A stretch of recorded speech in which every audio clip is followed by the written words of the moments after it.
Hello children, let me welcome you to the virtual class of the Brihan Mumbai Mahanagar Palika. My name is Shraddha teacher. Children, we are in the middle of this COVID-19 pandemic, and because of that we are not able to go to school, but that doesn't mean we are going to stop learning. So we are going to do many lessons which are very interesting from your textbook through the virtual class here. So let us do a lesson in English today. So children, our lesson for today is a lesson in standard 7th. The subject is English, and as you can see on the screen, there are lots of animals, isn't it? So have you guessed? This lesson is about animals, but it is not about the life of animals. It is something that we have borrowed from these animals, and that is we are going to learn yoga from these animals. So this is lesson number 2.5 in your English textbook. So this lesson, children, is about yoga, and it is also about animals. So we are going to learn a lot of new things in this lesson. We are going to learn a lot of new terms like biomimicry. We will try and understand what it means. All right. We will also see how the yoga helps us, how when you practice yoga, when you learn yoga, how you start becoming healthy, not only in the body, but also in the mind. Okay, and in this lesson, you will also see how we have borrowed from nature, not only in ways of doing exercises like yoga, but also in many inventions, in many machines that we use. So this lesson is going to be interesting, and also it is going to be very informative for you. But children, this is a long lesson, so we will be doing the first half today, and the second half I will give it to you next week in the next video. Alright, so come on, let's go to our lesson for today and let's start learning about yoga from animals. So what is yoga, children? Now we celebrate yoga day every year in the month of June, isn't it? 21st of June every year is celebrated as the International Yoga Day. So that day all of us do these kind of yoga postures, we do yoga exercises, we have a yoga drill in school, isn't it? So see, many small children like you doing yoga. So when you do yoga, what do? You train your mind, you train your body, and you become healthy as an individual. So let us talk about yoga and what are these particular exercises in yoga called. So these are called as the asanas, or in English we call them as the postures. So the positions that you take, the way you move your hand, the way you move your leg, the way you breathe, okay, all these together, they form the yoga asanas or the asanas of the yoga or the postures. Now, as a human being, sometimes children, our body tends to not be well all the time. Sometimes we fall sick. Sometimes we have pain some here and there in our body. Okay, and you know that as we grow older, you must be looking at your uncles, your aunts, your parents, your grandparents. They have a little bit health issues as compared to you. You are young now, you are just 12 years old, 13 years old. But as you grow older, you will see that your body becomes weaker and your body also develops certain problems, isn't it? But if you learn to practice yoga from a very young age, children, what will happen is you will be better equipped to face these changes which will start happening in your body. Okay, so that is why we should learn to practice yoga. We should learn to do yoga on a daily basis. Now all this, the awareness about yoga as a discipline for health, and how it is a culture of physical and mental and spiritual discipline, all this awareness started in the year 2015. And since 2015, all over the world, we are celebrating 21st of June as the International Yoga Day. Now, yoga is said to have its origins in our country, India. So in the ancient times, the yogis, the munis, the hermits, the sadhus, they used to practice all the asanas of yoga. and they had complete control over their mind as well as their bodies. Okay, so let us learn a little bit more about this. So yoga is a culture of physical, mental and spiritual discipline perfected in ancient India. So we can proudly say that our country India has given yoga to the world. Okay, so yoga is a gift that we Indians have given to the world. And here what do? We try to strike a balance between the mind and the body. So is yoga a religion, children? Because we have heard and we have learned that there are many religions which have originated in our country. For example, Buddhism, Jainism, Hinduism, all these religions have their origin in our country. So is yoga also a religion? Not at all. Yoga is not a religion, but it is a way of living towards a healthy mind in a healthy body. So if you practice yoga, you will learn how to keep your mind and your body healthy. Now, if you have to keep your mind and your body healthy, means you have to maintain a balance between your mind, between your body and your soul. So now there are many people who will say that mind and the soul are the same thing. Okay, we can see the body, but we cannot see the mind, we cannot see the soul. But whatever it is, when we say mind means the thoughts that we have. The soul means the experiences, the feelings that we have. So what does yoga do? Yoga tries to bring about a balance between these three. Let me give you a small example. Sometimes we want to eat things which are not healthy. We know that these things are not supposed to be eaten. They are not good for our body, but our body starts craving these things. We feel like drinking bottles and bottles of Pepsi. Okay, we feel like eating packets and packets of potato chips, which we know is not good for us. So the mind is telling us not to eat it, but your body is craving for it. But when you strike a balance between your mind and your body, you will know that you should drink just half a glass of Pepsi and 4 potato chips. That is enough, okay, to satisfy the craving of your soul. So what have you done here? You have eaten, but you have not gone beyond a limit. You have brought about a balance between your mind, your body and your soul. So which discipline helps you to do this? It is yoga, which helps you to maintain a balance between your mind, your body and your soul. Okay. Now let us talk a little bit about the benefits of yoga. How does yoga help you in your life? We of course know that it creates some balance between mind and body, but let us now try to analyze and let us now try to see points where we can see exactly how yoga helps us in our life. So it gives you flexibility. Now I told you, there are certain points which you might not understand now. You will understand it later when you grow up. You will be able to see that your mother is not able to bend down. Your grandmother, if something falls on the floor, she's not able to pick it up. Why is that so? Because she's lost her flexibility. But if you continue doing yoga from a very young age, and if you keep doing it on a daily basis, your flexibility will be maintained for a long time. Alright, you will gain a strength. So any exercise helps you to gain strength. Okay, you will become aware about your body, about the balance of your body and about coordination. Coordination means when you walk, when you talk, there will be balance. When you do certain things, there will be balance. This is a very important point for us children. Attention and behavior will be regulated. Sometimes you see when you are in the class and your teacher is teaching you something, your mind tends to go to other places. Physically you are there in the class, but mentally you're thinking about the Pani Puri wala gadi, you're thinking about a movie, so many other things. So yoga will help you to control all these instincts. Okay, it will teach you to pay attention and to regulate and control your behavior.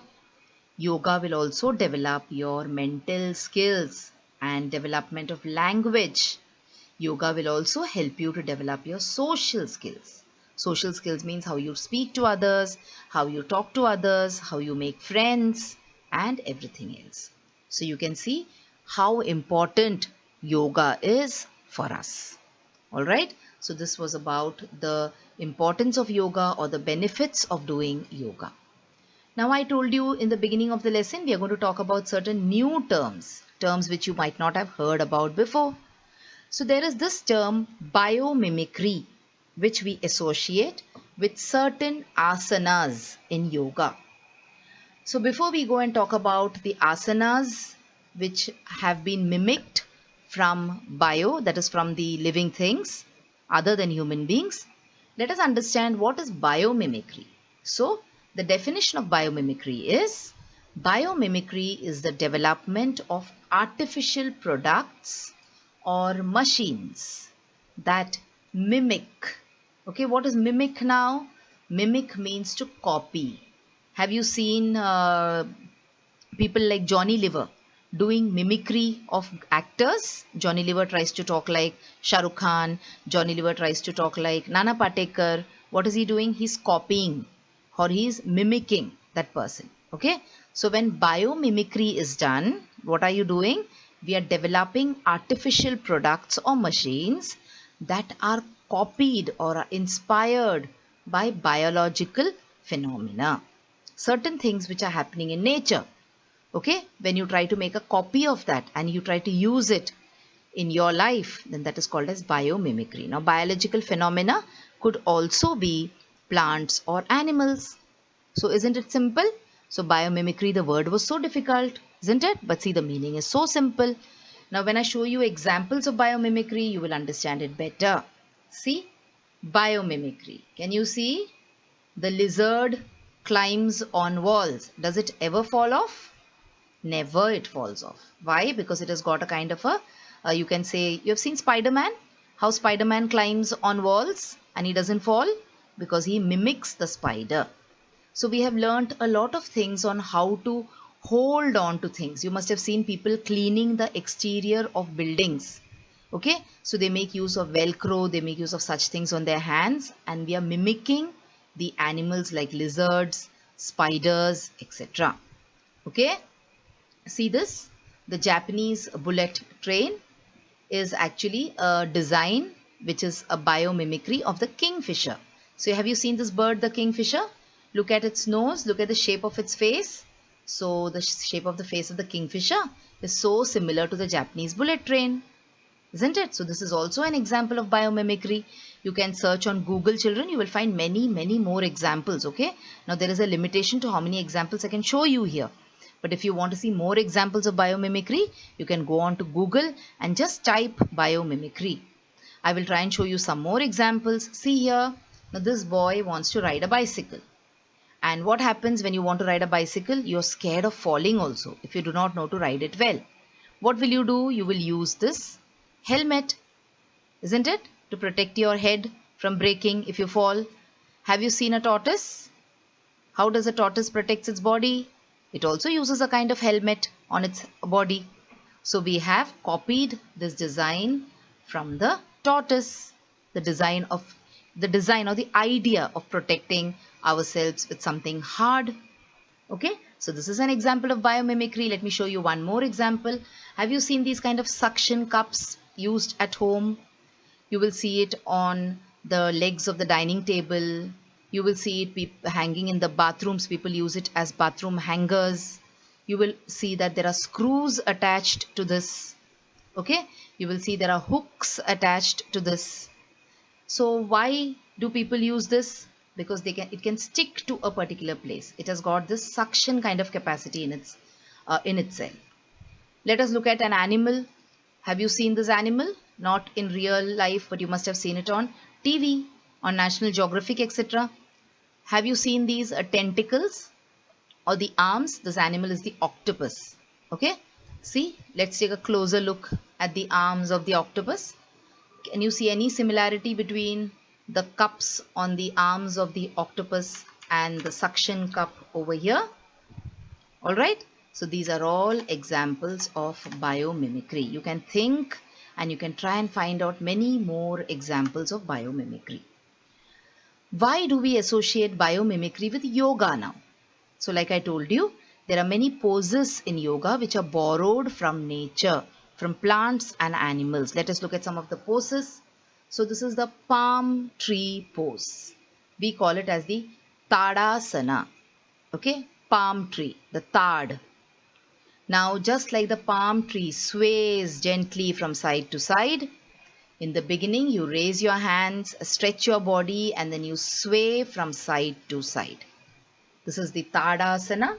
We call it as the palm tree pose, and it is an example of biomimicry in yoga. Let us look at a few more examples and then we will go to animals, which is the main part of our lesson for today. Okay, see this. This is the tree pose. We call it as the Vrikshasana. The tree is called as the Vriksha in Hindi. Okay, Vrikshasana, the tree pose. Alright, let's look at some more. See, this is the triangle pose or the Trikonasana. This is not borrowed from nature, but this is borrowed from a geometric shape.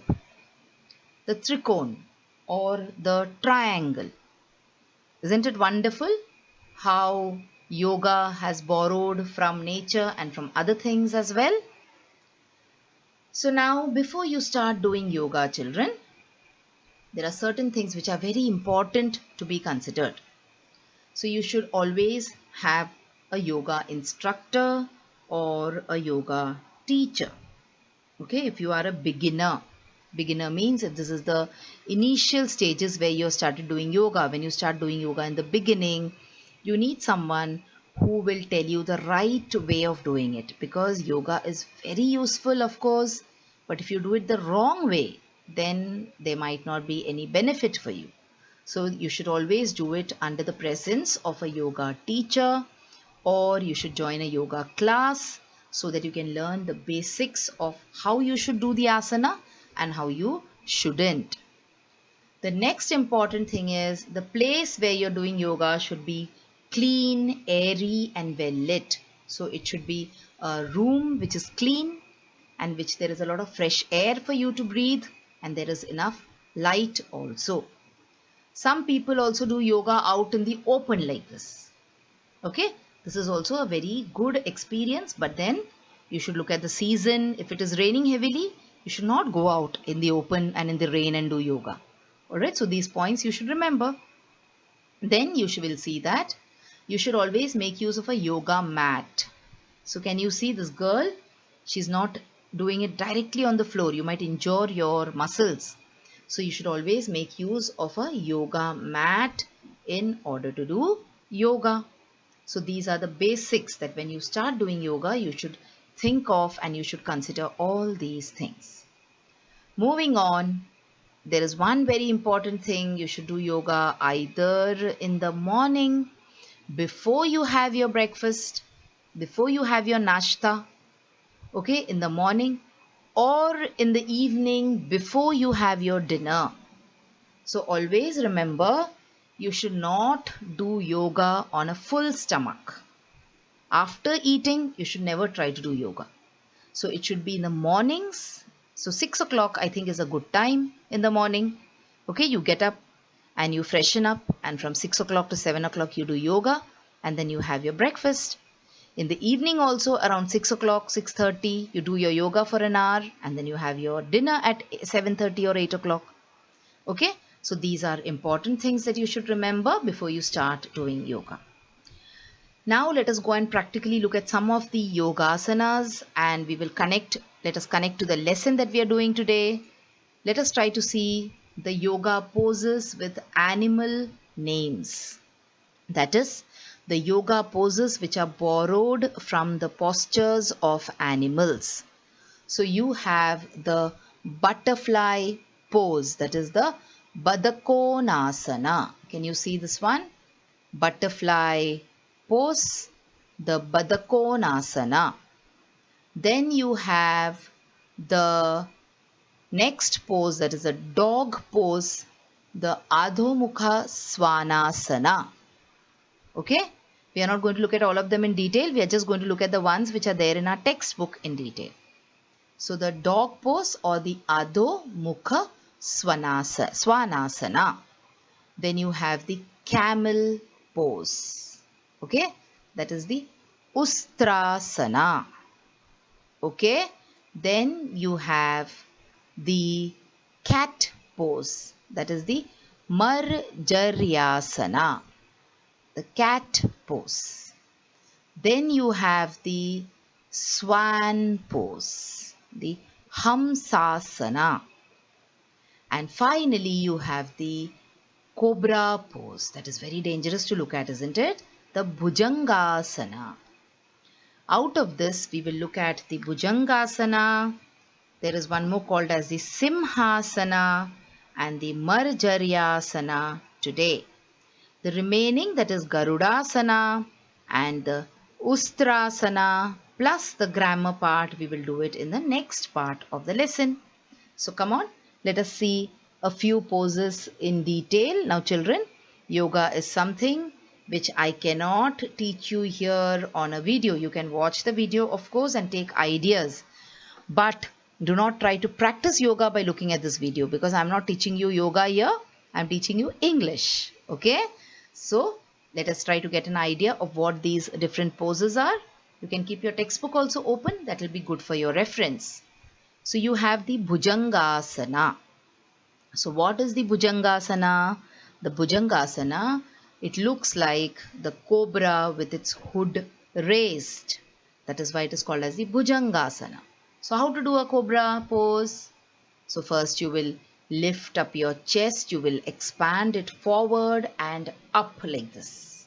Your hands will be in front of your body, fingers will be spread wide, your elbows will be little bent, your thighs will be on the ground, your knees will be little lifted, okay, and the feet also will be touched to the ground. Your shoulders will be back like this, like her back, and your lower back will be straight.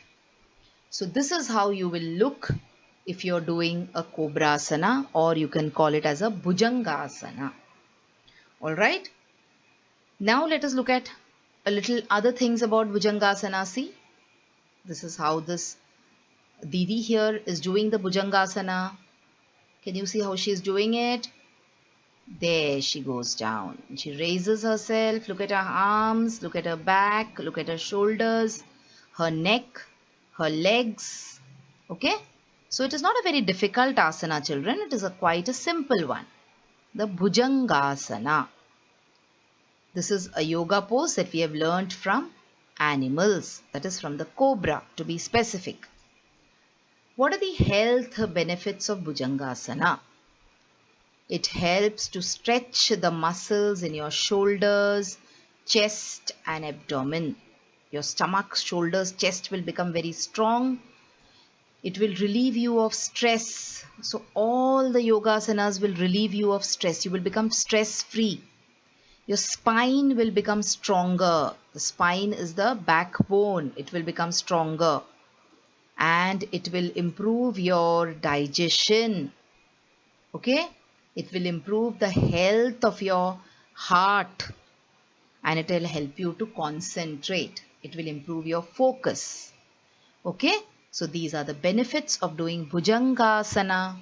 Let us move on and let us look at the next one. Simhasana. So this is like the roar of a lion. A simha means a lion. Can you see the cartoon of the lion also on the slide for you? Okay. Simhasana. So let us look at the Simhasana now. So if you want to do the Simhasana, first you will sit straight with your legs stretched out. Then you will start pulling your leg in. Okay. You will sit in the position like this. You will stretch forward, move forward, and you will start roaring like a lion. You will put your tongue out and you will roar like a lion. A Simhasana. Okay. How will you do the Simhasana? That you can see in a detailed video on yoga if you want to learn it. What are the health benefits of Simhasana now? It prevents constipation. That means your stomach will be clear. Okay.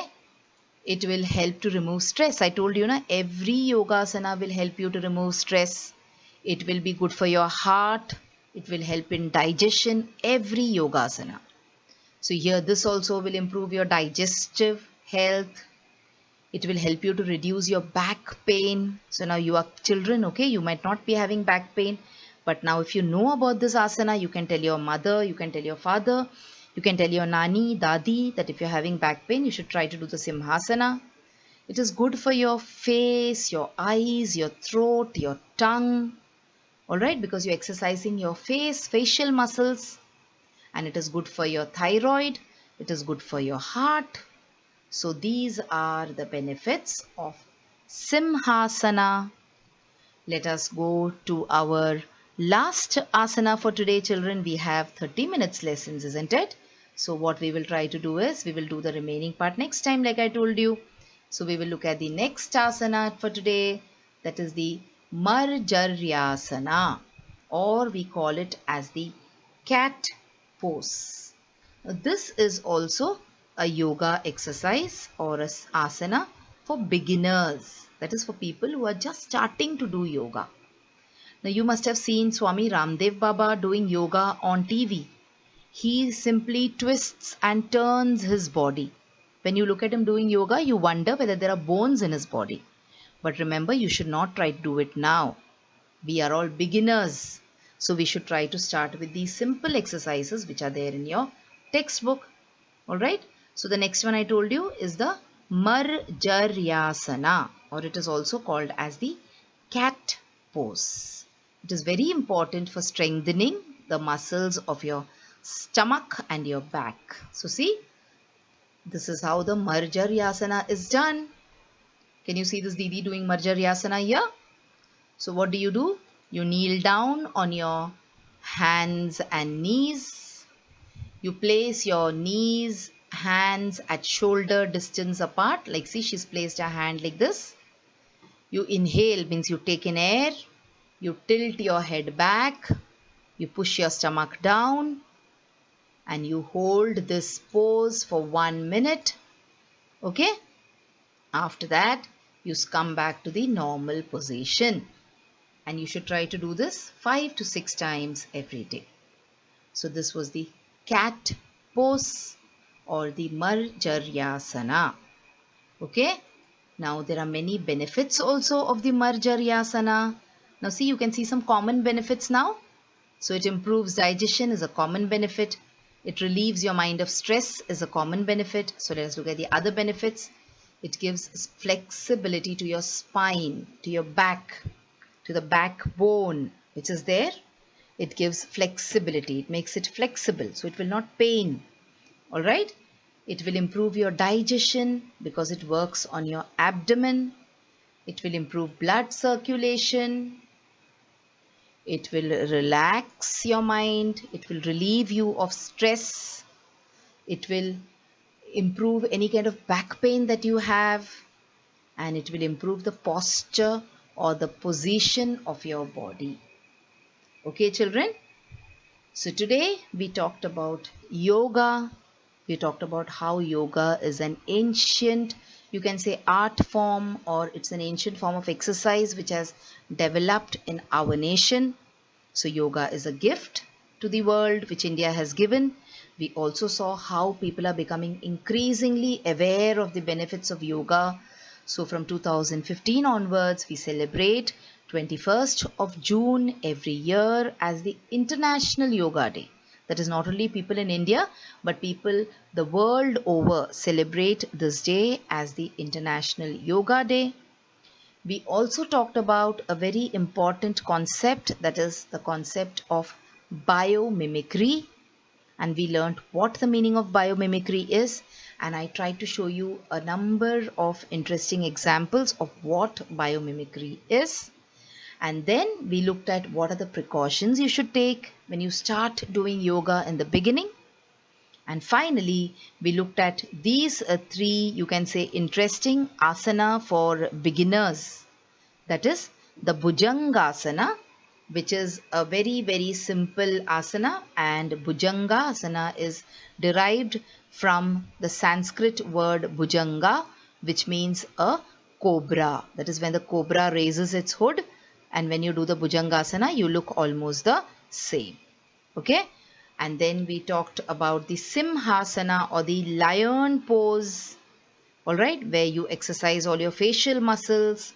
And then finally, we talked about the Marjaryasana or the cat pose and how it is important to strengthen the body, that is particularly the muscles of the abdomen and the back.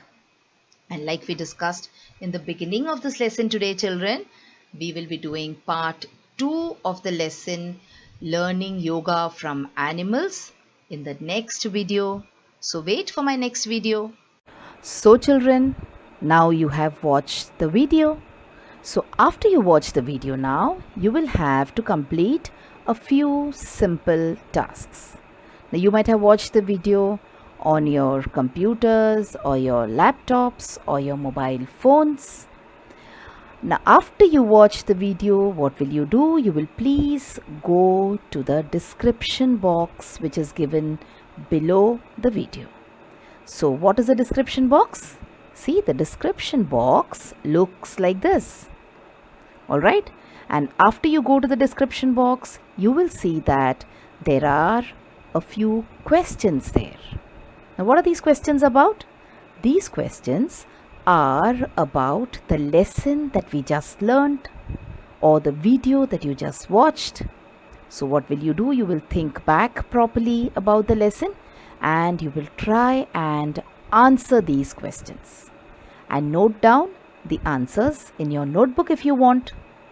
Okay? After that, we have another task waiting. You will also click on the link which you will find in the description box to fill up the Google form. So now what is the Google form, children? It is nothing but a simple form.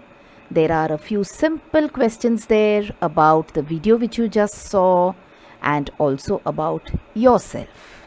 So these are the tasks now that you will have to complete after you watch each video.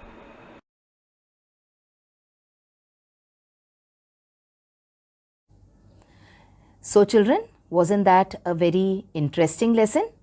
I'm sure you learned a lot of new things in this lesson. If you have liked this video, please hit the like button and also subscribe to my video so that you will get to see all the videos which I keep posting regularly.